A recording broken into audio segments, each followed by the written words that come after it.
Ассалаумағалейкум. Амансыз ба? Аты жөнім Арман Құдайберген. Әдеттегідей Неге KZ медиа порталының апталық жұмысына шолуды бастаймын.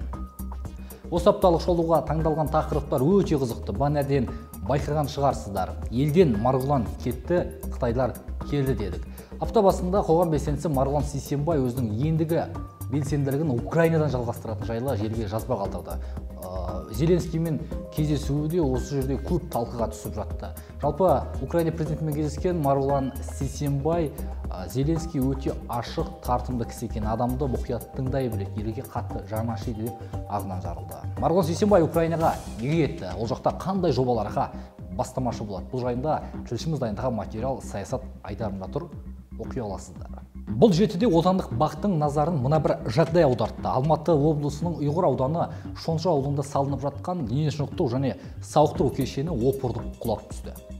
Нысанның құрылыс жұмыстары 2019 жылы басталған, алдын ала жоспар бойынша осы жылдың соңына дейін аяқталуы керек еді. 1 миллиард 171 миллион теңгеге жобаланған нысан неге құлады? Бұл жайында тілшіміз дайындаған эксклюзив материалда сайтымызда. Тұмшаланған қытайлар Алматыда не істеп жүр? Әлеуметтік желіде Алматы қонақ үйінің алдында лек-легімен кезекте тұрған қытайлық азаматтардың суреті жарияланды.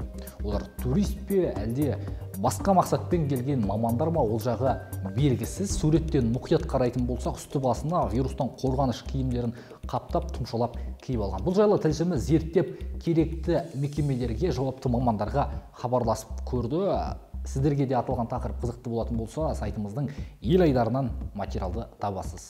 Махмахановтар Рысбек Сәрсенбайұлына сес көрсетті. Алматы облысының еңбекші Қазақ ауданы Ашсай ауылында 15 тамыз күні белгісіз біреулер кәсіпкер Нұрлан Ахметовті пышақтап өлтіріп кетті. 20 қыркүйекте 40 күндік ас өтті. Асқа жиналған қоғам белсенділері кінәлілерді тездетіп табу жөніндегі талап арызды билік өкілдеріне жеткізу үшін арнайы комиссия құрды.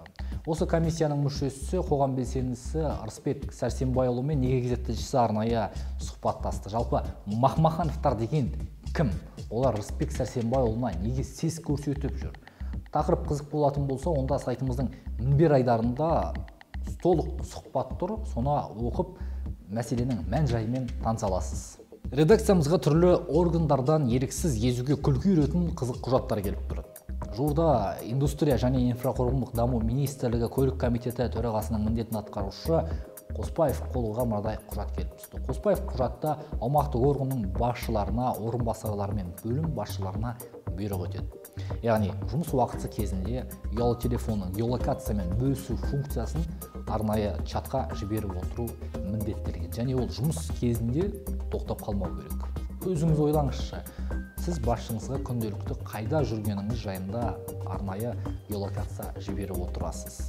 Бұл жайында тілшіміз Атамқұлов Штирилецпе деген арнайы сараптама жазған еді.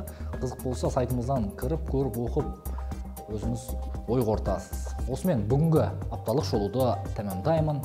Келер аптаға дейін аман болайық, Құдай берген армандарымыз орындалсын.